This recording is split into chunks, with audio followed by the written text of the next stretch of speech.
Praise the lord. హల్లెలూయా. ప్రభువునందు ప్రియ దేవుని పిల్లలారా, నేటి వాక్య ధ్యానం కొరకు మిమ్మల్ని ప్రేమతో ఆహ్వానిస్తూ ఉన్నాను. నేటి వాక్య ధ్యానం కొరకు మొదటి దిన వృత్తాంతముల గ్రంథము 16వ అధ్యాయము 27వ వచనాన్ని చదువుకుందాం.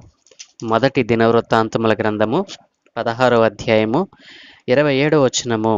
ఘనత ప్రభావములు ఆయన సన్నిధిని ఉన్నవి.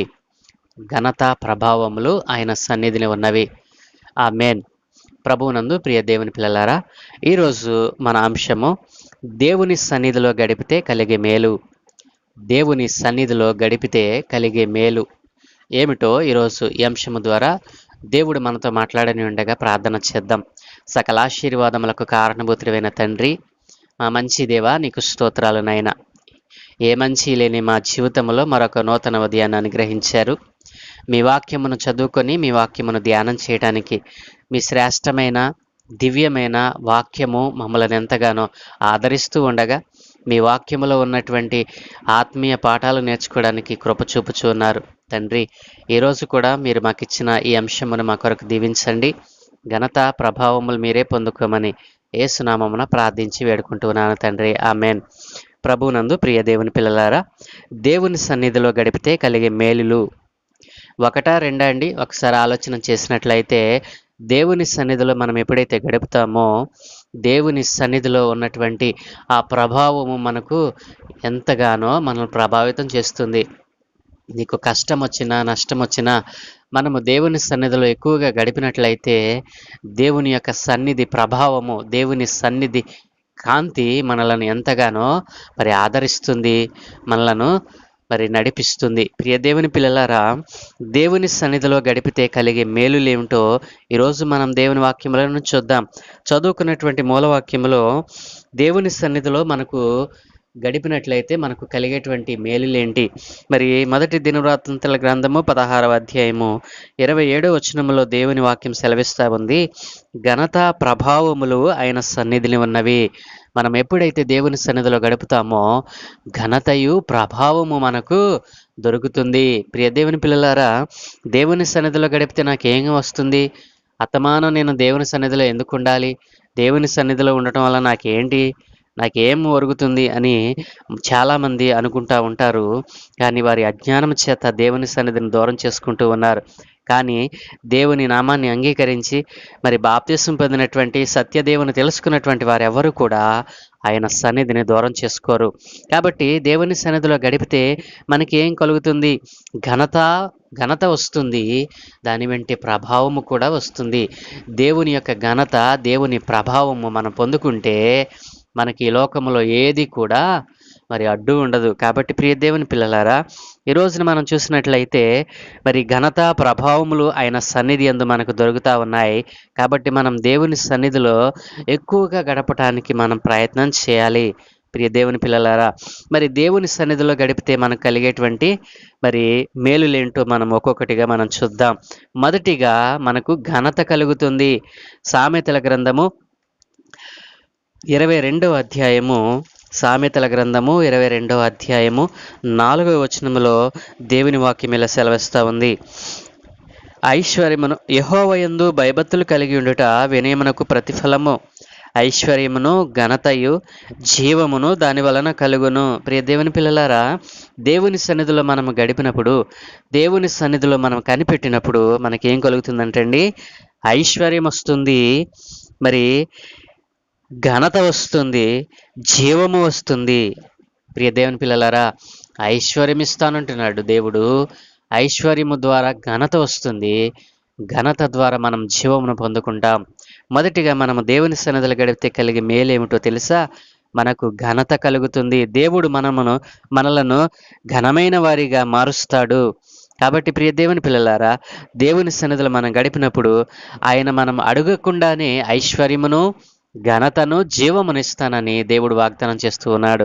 అలాగుననే రెండవదిగా మనం చూసినట్లయితే బలము కలుగును. ప్రియ దేవుని పిల్లలారా, దేవుని వాక్యము మనం ఆలోచన చేసినట్లయితే కీర్తనల గ్రంథము 18వ అధ్యాయము 32వ వచనంలో దేవుని వాక్యం సెలవిస్తూ ఉంది, నాకు బలము ధరింపచేయవాడు ఆయనే. ప్రియ దేవుని పిల్లలారా, మనము దేవుని సన్నిధిలో గడిపినప్పుడు మనకు కలిగేటువంటి మేలు రెండవది ఏమిటో తెలుసా? బలం కలుగుతుంది. మనం ఎప్పుడైతే దేవుని సన్నిధిలో కనిపెడతామో మనకు బలము కలుగుతుంది. దేవుడు మరి కీర్తన 18:32లో అంటూ ఉన్నాడు కదా, నాకు బలము ధరింపచేయవాడు ఆయనే. మనం ఎప్పుడైతే దేవుని సన్నిధిని మనము కనిపెడతామో, దేవుని సన్నిధిలో మనము మరి ధ్యానం చేస్తామో, దేవుని సన్నిధిలో మరి ఆయన యొక్క ప్రభావాన్ని పొందుకుంటామో, దేవుడు మనకు బలాన్ని కలుగజేస్తాడు. ఎప్పుడు మనము బలహీనులుగా మారము. ప్రియ దేవుని పిల్లలారా, అలాగుననే 29:11లో కూడా దేవుడు మరి మాట్లాడుతూ ఉన్నాడు. నెహెమీయా గ్రంథం 8:10లో కూడా దేవుడు మనకు బలము కలుగ చేసేటువంటి వాడుగా ఉన్నాడు. ప్రియ దేవుని పిల్లలారా, దేవుని సన్నిధిలో గడిపితే కలిగే మూడవ మేలు ఏంటో తెలుసా? ఆత్మీయ సౌందర్యం కలుగుతుంది. ఆత్మీయ సౌందర్యము, ఆత్మలో బలం పొందుకుంటాం, ఆత్మలో సౌందర్యమును మనము మరి అనుభవిస్తాము అని దేవుని వాక్యం సెలవిస్తూ ఉంది. ప్రియ దేవుని పిల్లలారా, నిర్గమకాండము 34వ అధ్యాయము 29వ వచనంలో మరి మోషే దేవుని సన్నిధిలో 40 దినాలు 40 రాత్రులు పగళ్ళు దేవుని సన్నిధిలో ఉపవాసం ఉండి కనిపెట్టినప్పుడు దేవుడు మోషేకు 10 ఆజ్ఞలు కలిగిన పలకలను ఇస్తాడు. ఆ పలకలు తీసుకుని మరి సమూహం మధ్యకు దిగి వస్తున్నప్పుడు మోషే ముఖాన్ని చూడలేక ప్రజలు మరి మోషే ముఖాన్ని చూడలేకపోయారంటండి. కాబట్టి ప్రియ దేవుని పిల్లలారా, మరి నిర్గమకాండం 34వ అధ్యాయం 29వ వచనంలో మోషే సీనాయి కొండ దిగుచుండగా శాసనములు గల ఆ 2 పలకలు మోషే చేతిలో ఉండెను. అతడు ఆ కొండ దిగుచుండగా ఆయన అతనితో మాట్లాడుచున్నప్పుడు తన ముఖ చర్మము ప్రకాశించిన సంగతి మోషేకు తెలిసి ఉండలేదు. ప్రియ దేవుని పిల్లలారా, ఆ ముఖ సౌందర్యమును చూసినప్పుడు ప్రజలు మరి దేవుడు ఆయనతో మాట్లాడుతూ ఉన్నాడు, ఆయన ముఖము ప్రకాశించుచున్నదన్న సంగతి కూడా మోషే ఎరగలేదు. కాబట్టి ప్రియ దేవుని పిల్లలారా, ఎప్పుడైతే మోషే 40 దినాలు 40 రాత్రులు పగలు ఉపవాసం ఉండి దేవుని సన్నిధిలో కనిపెట్టినప్పుడు మరి దేవుని ధర్మశాస్త్ర సంబంధమైన 10 ఆజ్ఞలు కలిగిన పలకలు దేవుడు మోషేకు అందించి ఆయనతో మాట్లాడుతూ ఉన్నప్పుడు ఆయన ఆత్మీయ సౌందర్యము ప్రకాశించింది. ఆయన ఆత్మ ఎంతగానో ఉప్పొంగింది. ప్రియ దేవుని పిల్లలారా, అలాగనే ప్రియ దేవుని పిల్లలారా, దేవుని సన్నిధిలో గడిపితే మనకు కలిగేటువంటి 4వ మేలు ఏంటో తెలుసా? నీకు సంపూర్ణ సంతోషం కలుగుతుంది. నీకు సంపూర్ణ సంతోషం కలుగుతుంది. ప్రియ దేవుని పిల్లలారా, దేవుని వాక్యములో మనం చూసినట్లయితే కీర్తనల గ్రంథము 16వ అధ్యాయము 11వ వచనములో మనం చూసినట్లయితే, కీర్తనల గ్రంథము 16:11లో మనం చూసినట్లయితే, జీవ మార్గము నీవు నాకు తెలియజేసేదవు, నీ సన్నిధిని సంపూర్ణ సంతోషము కలదు, నీ కుడి చేతిలో నిత్యము సుఖములు కలవు. ప్రియ దేవుని పిల్లలారా, నీ సన్నిధిని సంపూర్ణ సంతోషము కలదు. ప్రియ దేవుని పిల్లలారా, ఆలోచన చేశారా? ఆయన సన్నిధిలో మనం గడిపితే మనకు సంపూర్ణ సంతోషం అనుగ్రహిస్తాడు. నీవు దుఃఖపడవు, మరి వేదనకు గురి కావు, శ్రమల పాలు కావు దేవుని సన్నిధిలో గడిపితే. ప్రియ దేవుని పిల్లలారా, ఈ రీతిగా దేవుడు ఆయన సన్నిధిలో గడిపినప్పుడు మనకు మొదటిగా ఘనతను ఇస్తాడు, రెండవది బలమును కలుగ చేస్తాడు, మూడవది ఆత్మీయ సౌందర్యాన్ని మనకు అనుగ్రహిస్తాడు, అలాగనే సంపూర్ణ సంతోషాన్ని ఇస్తాడు. ఇన్ని లక్షణాలు, ఇన్ని గుణాలు మనము దేవుని సన్నిధిలో గడిపితే మనం కలుగుతుంటే, ఈ రోజున దేవుని సన్నిధికి దూరం అయ్యి నీవు దేవుని యొక్క నియమ నిబంధనలను మరి దేవుని యొక్క ఆజ్ఞలను పాటించకుండా, దేవుని ఆజ్ఞలకు లోబడకుండా, దేవుని వాక్యానికి లోబడకుండా, దేవుని సన్నిధిని గడపకుండా ఈ రోజున నీ జీవితాన్ని వ్యర్థపరుచుకుంటున్నావు.